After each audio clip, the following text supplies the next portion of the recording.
Hello students of class 11th. Today's video lecture we describes S block elements, that is point wise. Point first,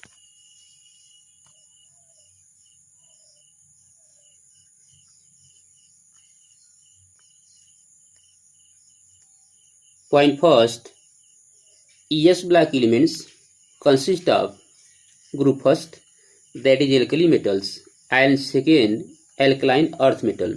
जैसे कि students हमने आपको बताया था पहले इंट्रोडक्शंस में कि एस ब्लॉक एलिमेंट्स को टू पार्ट में डिवाइड किया गया है.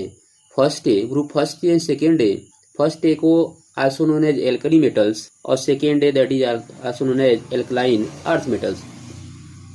तो इसमें ग्रुप फर्स्ट में हम देखते हैं जो हमारे ग्रुप फर्स्ट के एलिमेंट्स हैं lithium, sodium, potassium, rubidium, caesium and francium.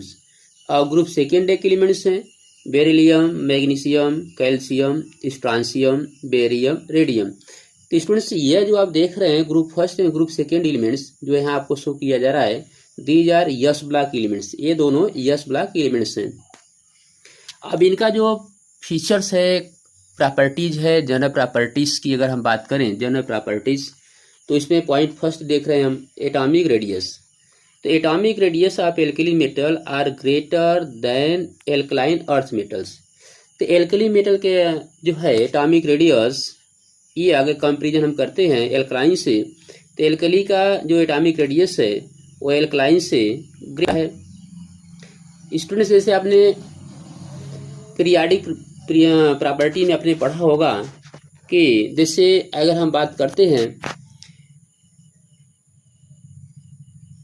Lithium and beryllium का, लिथियम आपका ये जो है इलेक्ट्रॉन 3 और एटॉमिक नंबर बेरिलियम 4, तो 2 1s और इसका हम दिखाते हैं 2 2. तो नंबर ऑफ सेल्स हम देखेंगे तो number of shells 2 shells lithium में भी होगा और 2 सेल आपका जो है बेरिलियम में होगा.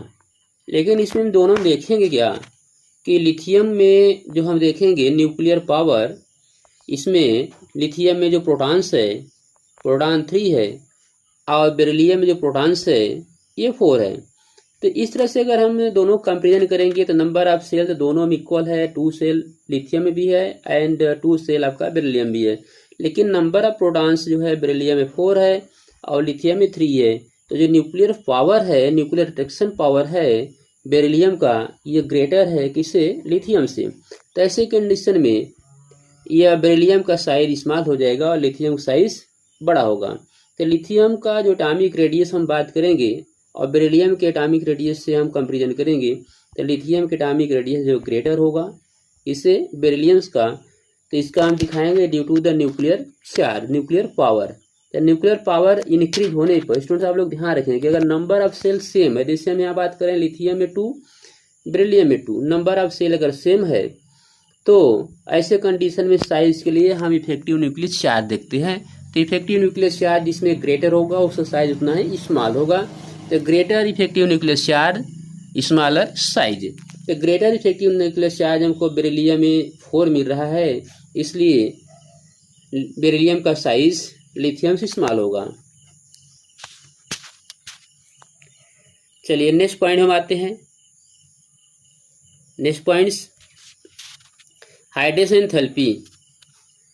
Hydration enthalpy decreases with increase in ionic size. तो हाइड्रेशन एंथैल्पी अगर आयनिक साइज इंक्रीज होता है तो एंथैल्पी डिक्रीज होता है. तो इस तरह से आप कंपेरिजन कर सकते हैं कि हाइड्रेशन एंथैल्पी एल्कली मेटल का एल्कलाइन से हायर होगा. नेक्स्ट हम आते हैं आयनिक मोबिलिटी में. Ionic mobility smaller size of ions more highly it is hydrated, hence lower is its ionic solubility. Clear. तो आयनिक सॉल्युबिलिटी हम देख रहे हैं जिस तरह से यहाँ दिया जा रहा है, आप कंपेरिजन कर सकते हैं कि सॉल्युबिलिटी किसकी मैक्सिमम होगा, किसका स्मॉल होगा. नेक्स्ट हम आ जाते हैं next point ionisation enthalpy. Students ये सब पॉइंट जो हमने इंट्रोडक्शन में हमने पहले दे रखा है कि हमको डिस्क्रिप्शन करना होगा, डिस्क्राइब करना होगा, तो कैसे करेंगे? तो ये सब पॉइंट हमने पहले ऑलरेडी आपको हमने दिया है। तो नेक्स्ट पॉइंट पे हम आते हैं, आयोनाइजेशन एंथैल्पी। तो first ionization enthalpy group first a smaller than group second elements, but second ionization enthalpy group second a smaller than first elements. तो आयोनाइजेशन एंथैल्पी आप लोग पीरियोडिक टेबल पढ़े होंगे कि आयोनाइजेशन एंथैल्पी होता है क्या। तो स्टूडेंट साहब ये जानते हैं कि आउटर मोस्ट सेल से, जैसे अगर हम बात करें कि ये सेल्स है, 2 सेल हैं, ओके, और ये आपका जो है ये भी आपका 2 सेल है, क्लियर्स। और इसके आउटर मोस्ट में 1 इलेक्ट्रॉन है और इसके आउटर मोस्ट में 2 इलेक्ट्रॉन है। जैसे एग्जांपल हम लेते हैं लिथियम एंड बेरिलियम का, क्लियर। तो लिथियम बेरिलियम का अगर हम एग्जांपल लेते हैं तो इसमें बेरिलियम आपका अगर हम देखेंगे तो ये इनर्ट स्टेट ऑप्शन करता है 1:2। लेकिन अगर हम किसी और की बात करें, जैसे हम लेते हैं बोरान 5,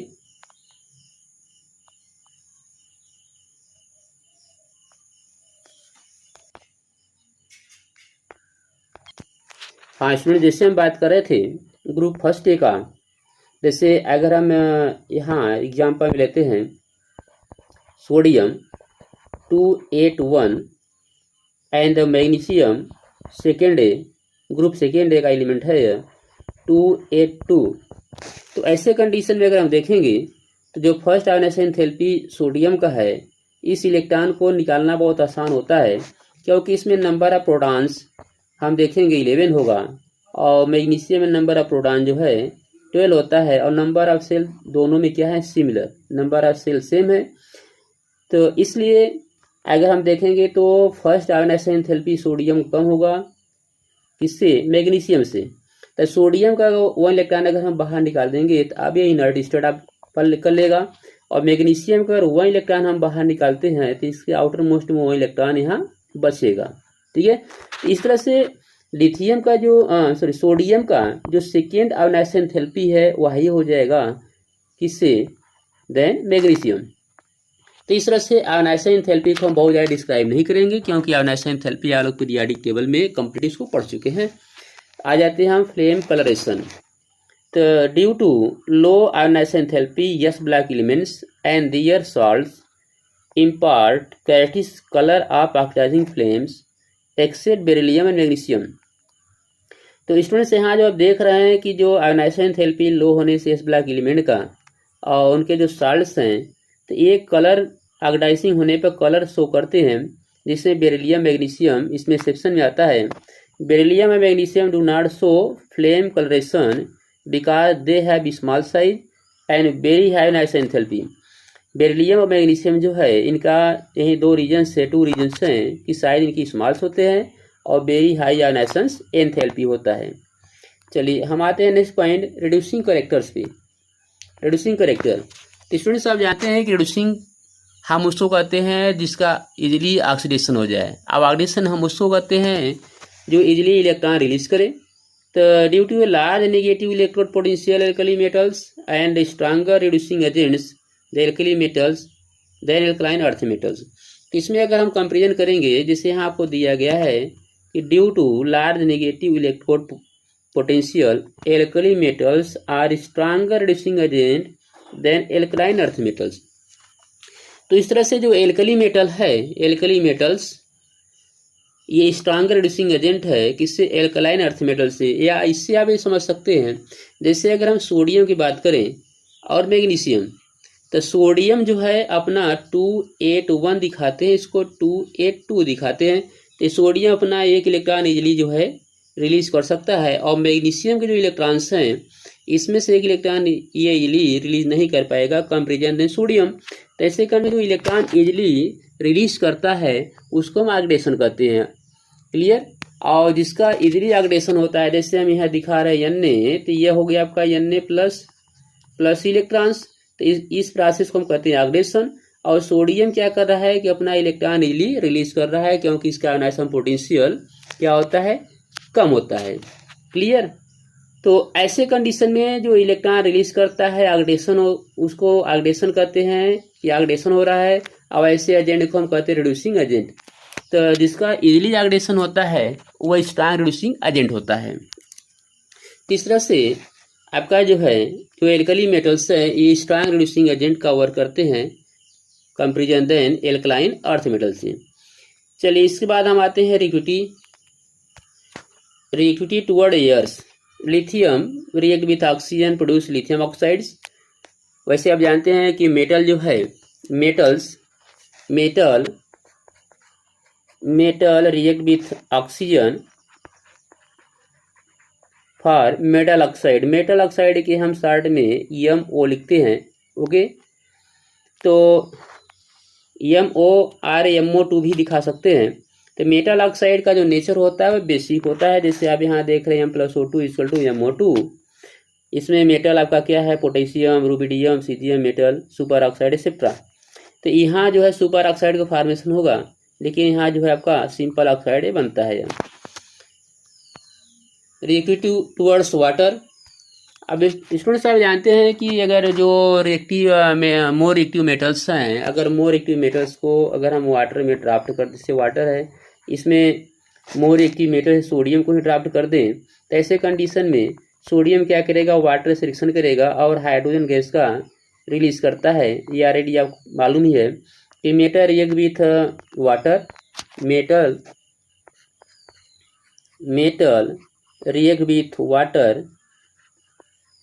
for metal hydroxide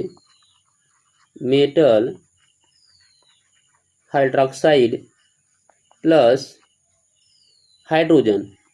तो ये मेटल जो है रिएक्टिव मेटल अगर वाटर से करेगा तो मेटल हाइड्रोक्साइड का फॉर्मेशन करता है और उसके साथ साथ हाइड्रोजन गैस का रिलीज करता है। तो यहाँ आप जो देख रहे हैं कुछ पॉइंट आपको दिया गया है कि metal react with water produce metal hydroxide and hydrogens, these are alkali metals. Same ऐसे ही एल्कलाइन के लिए हम ये भी दिखाएंगे एल्कलाइंस के लिए। चलिए अब आते हैं next point, react towards halogens. तो metals react with halogens for metal halides. तो मेटल और plus halogen equal to metal halide. तो मेटल जो है हैलोजन से रिएक्शन करके मेटल हैलाइड का फॉर्मेशन करता है। तो इस तरह से स्टूडेंट्स हमने ये देखा कि यहाँ जो आपको दिखाई दे रहा है कि मेटल हाइड्रोजन से रिएक्शन करके मेटल हाइड्रोजन से रिएक्शन करके मेटल हैलाइड फॉर्मेशन करता है। जो आपने यहाँ देखा इस रिएक्शन में कि metal react with halogens for metal halides. Okay, metal halides यहाँ alkali metals and these are alkaline earth metals. Okay, next हम रिएक्शन देख रहे हैं solution in liquid ammonia. The fresh sodium of alkali metals and alkaline earth metal except beryllium magnesium is deep blue, paramagnetics and highly reducing due to presence of ammoniated electrodes। तो इस तरह से अगर हम देख रहे हैं कि जो मेटल्स, हाँ स्टूडेंट जैसे आप यहाँ देख रहे हैं जो पॉइंट आपको यहाँ दिया जा रहा है कि the fresh solution of alkali metals and alkaline earth metal, इसमें यहाँ दो मेटल एक्सेप्शन है, इसको थोड़ा आप देखिएगा, beryllium and magnesium, a deep blue, paramagnetics and highly reducing due to presence of ammoniated electrodes. तो इसमें जो अमोनिएटेड इलेक्ट्रोड का प्रेजेंस है और उसके साथ साथ ये पैरामैग्नेटिक बिहेवियर शो करते हैं। पैरामैग्नेटिक हम उसको कहते हैं इसमें अनपेयर्ड इलेक्ट्रॉन्स हो और उसके साथ साथ वो जो है मैग्नेटिक फील्ड में अट्रैक्टिव हो, तो ऐसे कंडीशन उसको कहते हैं पैरामैग्नेटिक्स। नेक्स्ट पॉइंट हम देखते हैं solubility of alkaline earth metal hydroxide in water. तो ये स्टूडेंट्स आप देख रहे हैं lithium, sodium, potassium, rubidium, caesium. तो इस तरह से जो सॉल्युबिलिटी है, सॉल्युबिलिटी क्या हो रहा है, इस तरह से इंक्रीज होता चला जा रहा है। क्योंकि आप ये जानते हैं कि साइज इंक्रीज होने पर, जैसे साइज इंक्रीज होता चला जा रहा है मेटल्स का, तो उसमें क्या देखेंगे आप कि उसका आयोनाइजेशन पोटेंशियल डिक्रीज होता चला जाता है, उसकी मेटेलिक पावर बढ़ती चली जाती है और उसकी सॉल्बिलिटी जो है इंक्रीज होता चला जाता है। इस तरह से ये जो आपको दिया जा रहा है solubility of alkaline earth metals hydroxide in water, तो इस तरह से हम दिखा रहे हैं जैसे lithium, sodium, potassium, so on. तो सॉल्बिलिटी ऑफ एल्कली का भी हम लोग देख लेते हैं। ठीक, इस तरह से वही कंडीशन भी फॉलो होगा जो आप देख रहे हैं। नेक्स्ट पॉइंट पे आते हैं, thermal stability of alkali metal carbonates. Thermal stability में lithium carbonate, sodium carbonate, potassium, rubidium, caesium, यही थर्मल स्टेबिलिटी का ऑर्डर आप देख रहे हैं। ओके, सेम ऐसे ही एल्कलाइन अर्थ मेटल का भी आप देख रहे हैं, बेरिलियम, मैग्नीशियम, कैल्शियम, स्ट्रांसियम, बेरियम्स। इसके बाद हम ये देख रहे हैं जो पॉइंट्स है, anomalous behaviour of lithium and beryllium. Lithium beryllium में जो एनामेलस बिहेवियर है, it is done by small size, high ionisation enthalpy and high polarising power. तो इससे लिथियम और बेरिलियम में जो है ये एनामेलस बिहेवियर मिलता है। अब इस नेक्स्ट पॉइंट पे हम आते हैं, diagonal relationship between lithium and magnesium. तो यह डायगोनल रिलेशनशिप आप लोग पीरियोडिक टेबल में पढ़े होंगे कि डायगोनल रिलेशनशिप होता है क्या। तो यहाँ बात करते हैं first, both lithium and magnesium hards. Second point बात करते हैं, both react with nitrogen to form nitrides. Lithium and magnesium दोनों नाइट्राइड फॉर्मेशन कर रहे हैं। नेक्स्ट पॉइंट है, decomposition of carbonates. Lithium carbonate decompose हो रहा है, कार्बन डाइऑक्साइड का प्रोडक्शन। मैग्नीशियम कार्बोनेट सिमिलर, ऐसे ही यह भी डीकम्पोज हो रहा है, carbon dioxide production. Next point पे आते हैं, both lithium chloride and magnesium chloride are डिस्केंस, they form hydrate salt. Okay, ये दोनों क्या करते हैं, हाइड्रेट सॉल्ट का फॉर्मेशन करते हैं। नेक्स्ट पे आते हैं हम, decompositions of nitrates. Lithium nitrates, magnesium nitrate दोनों जब डीकम्पोज होते हैं तो produce nitrogen dioxide. Nitrogen dioxide जो ब्राउन कलर अपीयर होता है। नेक्स्ट पॉइंट हम देखते हैं, diagonal relationship between beryllium aluminium.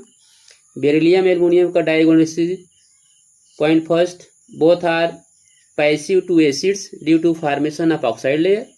तो इस तरह से अगर हम बात कर रहे हैं हाँ बेरिलियम एल्युमिनियम का, तो ये passive to acids and form oxide layer. तो एल्युमिनियम स्टूडेंट, जैसे एल्युमिनियम वायर है, पहले शाइनिंग होता है, उसके बाद ये अपने ऊपर ऑक्साइड का लेयर बना लेता है, जिससे यह पैसिव हो जाता है एसिड्स के थ्रू। तो एसिड से रिएक्शन यह नहीं करता है। तो वही कंडीशन आपका बेरिलियम का भी होता है। नेक्स्ट पॉइंट में आते हैं, hydroxide of both dissolve in alkali to form beryllium and aluminium ions. इस तरह से दोनों जो है डिजॉल्व होकर फॉर्मेशन आयन करते हैं। नेक्स्ट पॉइंट पे हम आते हैं, chlorides of both has bridges structure. दोनों क्लोराइड जो है ब्रिज स्ट्रक्चर का फॉर्मेशन करते हैं। जैसे स्टूडेंट्स अभी आप यहाँ बात करेंगे Al2Cl6। तो Al2Cl6 का हम अगर स्ट्रक्चर देखेंगे तो यहाँ हमें जो है ब्रिज स्ट्रक्चर मिलेगा एल्युमिनियम क्लोराइड्स में और बेरिलियम क्लोराइड्स में। तो ये अभी हम स्ट्रक्चर आपको शो करेंगे जिसमें आपको ब्रिज स्ट्रक्चर आपको दिखाई देगा। नेक्स्ट पॉइंट आते हैं हम, both have tendency to form complexes. दोनों क्या है, कॉम्प्लेक्स फॉर्मेशन करते हैं। ओके, नेक्स्ट पॉइंट है मैन्युफैक्चर ऑफ वॉशिंग सोडा। तो स्टूडेंट्स ये पॉइंट जहाँ तक हमने अभी तक देखा, क्लियर एस ब्लॉक एलिमेंट्स की जो जनरल प्रॉपर्टीज थे फर्स्ट सेकेंड डे के कंपेरिजन के थ्रू, तो स्टूडेंट्स इसमें जितने पॉइंट हमने आपको दिखाए इस सब में रीजन बेस्ड क्वेश्चन बनते हैं। इसलिए इसके एक एक पॉइंट को आप अच्छे तरह जो है, जितने पॉइंट हमने यहाँ आपको पुटअप किया वो सब पॉइंट को आप एक एक पॉइंट को खूब अच्छे तरह जो है रिवाइज कर लेंगे, लर्न कर लेंगे। और जहाँ भी आपको एक्सेप्शन समझ में आता है, कुछ प्रॉब्लम होती है, तो आप उसको जो है हमारे चैनल पे उसको कमेंट करेंगे तो उसका हम आंसर आपको प्रोवाइड करेंगे। So thanks.